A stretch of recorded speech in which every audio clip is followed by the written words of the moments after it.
எங்கள் சொந்தம் பார்த்தாலே சொர்க்கம் சொத்தி போகுமே.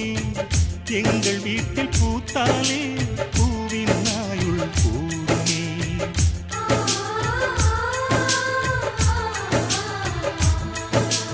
இரண்டு கண்கள் என்றாலும் பார்வை என்றும் ஒன்றுதான்.